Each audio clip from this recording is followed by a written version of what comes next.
We are in our second week of Lent, and as we all know, Lent is a time of reflection. Many use Lent as a time for giving something up. It's a time of fasting. Events over the past few weeks in Ukraine have stirred up many emotions amongst us.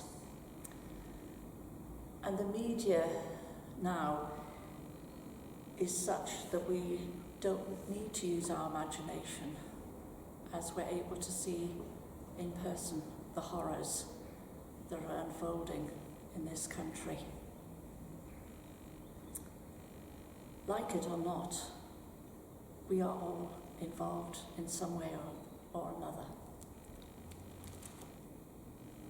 But of course, when you think about it, when something like this happens, it has such an impact on our lives. And it evokes a lot of emotions. And that is when our spirit of generosity is revealed. Initial reports allowed us to see people in their droves leaving the cities of Ukraine. But then the missiles came, and we watched in horror as buildings started to tumble down, and watched those lines of people clutching small bags, all their goods that they could carry,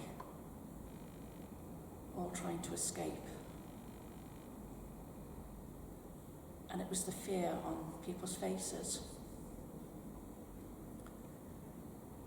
And then when they moved over the border into Poland and other neighbouring countries to look at the smiles, the relief that they were away from the horrors. Of course, the world quickly condemned the actions, and sanctions were imposed, and peace talks began, and lots of things that go on behind scenes that you and I are not party to.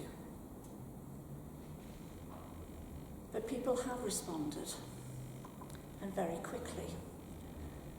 And isn't it amazing how many people, whether independently or in groups, started to gather up things that these people would need because they'd had to leave everything behind. Yes, we don't know what it's like to be driven away from your home, to leave all your possessions behind. It must be so grim. But the people here in Ponteland have responded too. And 3 days last week became the focus of people's generosity. As here was the place where people could bring their donations. And I was amazed, yes, there was lists asking what type of goods were required. And they range from packets of paracetamol, babies' nappies, cuddly toys, blankets, all sorts of things. And yet people came. People came through the door. And yes, it got me thinking that generosity is not only in monetary terms, but it's a time freely given by so many people. Basically, the people that came forward, all the volunteers to help. And when you think about it, people came to get. They had to go out and buy these things. They then had to physically come here to give over their donations. And there were so many volunteers here to receive. And then people here to pack up all the items that were going to be sent to these people. And finally, somewhere along the line, there'll be the drivers and the trucks that can take them over to Poland or wherever they're required. That well-known phrase from the scriptures, "Give and it will be given to you," resounds, doesn't it? But many of these words have been taken out of context. This has nothing to do with if you give more money, you get more blessings.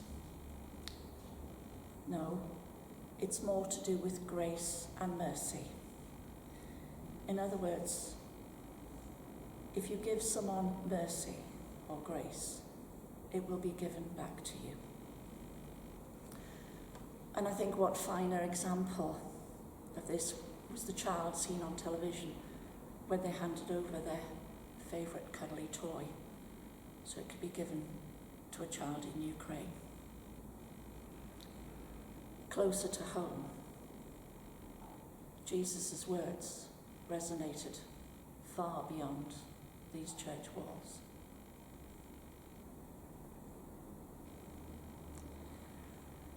Teach us, Lord, that confronted by evil and injustice, we cannot just look the other way. Teach us what it means to love, what it takes to follow you, and what it costs to serve you. Help us to stay true when testing comes, choosing your way and walking it faithfully with all our heart and mind and soul. Amen. God bless.